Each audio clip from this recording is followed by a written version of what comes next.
আসসালামু আলাইকুম। আমার নাম মোহাম্মদ নওশের আলী, বাড়ি শতখালী, শালিকা থানা, জেলা মাগুরা। আমাকে পর্নোগ্রাফি মামলা ওরা দেশে তিনজন দারোগা, ইমরান, রাকিব, তারপরে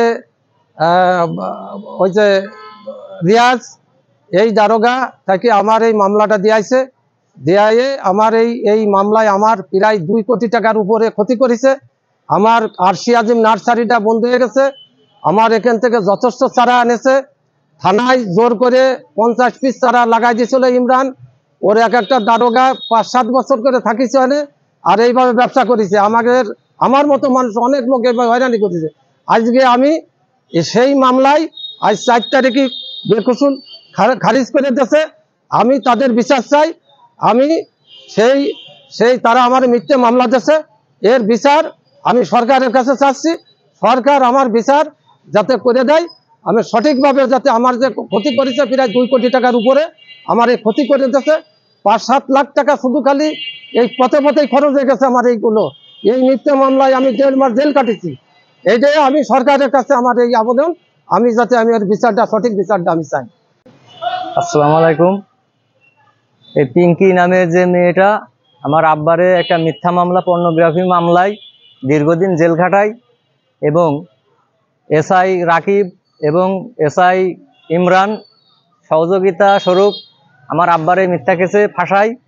কারণ হচ্ছে যে এসআই ইমরান আমাদের নার্সারি থেকে প্রায় 2 থেকে 2.5 লক্ষ টাকা চারা বাকিতে ক্রয় করে এবং এই টাকাটা চাইলে সেই একটা এই যে মেয়েটা পিঙ্কি খাতুন, এক জাতীয় খারাপ নিয়ে বিভিন্ন ছেলেদের এরকম মিথ্যা মামলা দিয়ে বিভিন্ন রকমের টাকা আত্মসাৎ করে, এরকম রেকর্ড আছে এলাকায়। এমনকি তার শ্বশুরবাড়ির গ্রামেও আছে। এই একটা পরকীয়াশীল নারী, এই নারীকে দিয়ে এই দারোগাগুলা হাতিয়ার স্বরূপ আমার আব্বারে মিথ্যা যে পর্নোগ্রাফি মামলায় যে আর্থিক ক্ষতিগ্রস্ত করেছে। আমাদের ফ্যামিলি আজকে জরাজীর্ণ হয়ে গেছে। দীর্ঘদিন কেস চলেছে, অনেক টাকা পয়সা আমাদের নষ্ট হয়ে গেছে। আমি সমাজের কাছে আবেদন করছি যে আমরা এই যে মিথ্যা মামলায় যে আর্থিক ক্ষতিগ্রস্ত হয়েছি, যাতে করে ভবিষ্যতে আর অন্য কেউ এরকম ক্ষতিগ্রস্ত না হয়। আর তদ্রূপ আমাদের যে ক্ষতিটা হয়েছে, আমরা যে আর্থিকভাবে আজকে অসচ্ছল হয়ে পড়েছি, আমরা এই ক্ষতিপূরণ স্বরূপ আমরা এই মিথ্যে মামলা যাতে ভবিষ্যতে আর কেউ কাউকে না দিতে পারে, এবং আমরা এই ক্ষতিপূরণ আমরা সরকারের কাছে দাবি করছি। এটা হয়েছিল 25/4/2024 সালে। আর আজকে 4 তারিখ 25 সাল, আজকে মামলাটা বেকসুর খালাস পাই। এই মিথ্যা মামলা থেকে আমার আব্বু বেকসুর খালাস পেয়েছে। মামলা কেন দিয়েছে দারোগা এবং এই পিঙ্কি খাতুন, আমরা এর সঠিক বিচার চাই, যাতে ভবিষ্যতে আইনের প্রতি যেন মানুষের আস্থা না হারায়, এবং আইনের রক্ষক যখন আইনকে 2 নম্বর হিসেবে ব্যবহার করছে, এর সঠিক বিচার চাই আমরা। আমি অ্যাডভোকেট আবু নঈম মিলন, জজ কোর্ট মাগুরা।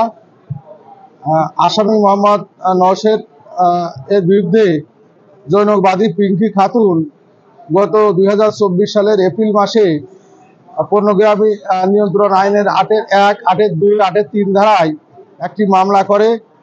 পরবর্তীতে মামলায় অভিযোগপত্র আসে এবং মামলাটি বিচারার্থে বিজ্ঞ চিফ জুডিশিয়াল ম্যাজিস্ট্রেট আদালতে যায়। রাষ্ট্রপক্ষ মোট 9 জন সাক্ষী উপস্থাপন করেন। আসামি পক্ষে আমি জেরা করি।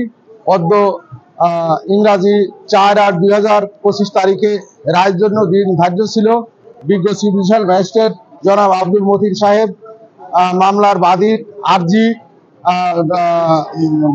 দাখিলকৃত চার্জশিট, দাখিলকৃত ফরেন্সিক রিপোর্ট এবং সাক্ষীদের জবানবন্দি জেরা শেষে ন্যায় বিচারের স্বার্থে আসামি নওশের আলীর বিরুদ্ধে বাদী পিঙ্কি খাতুন অর্থাৎ রাষ্ট্রপক্ষ মামলা প্রমাণ করতে সক্ষম না হয় আসামি মোহাম্মদ নওশেরকে বিজ্ঞ চিফ জুডিশিয়াল ম্যাজিস্ট্রেট মহোদয় ন্যায় বিচারের স্বার্থে খালাস প্রদান করিয়াছে।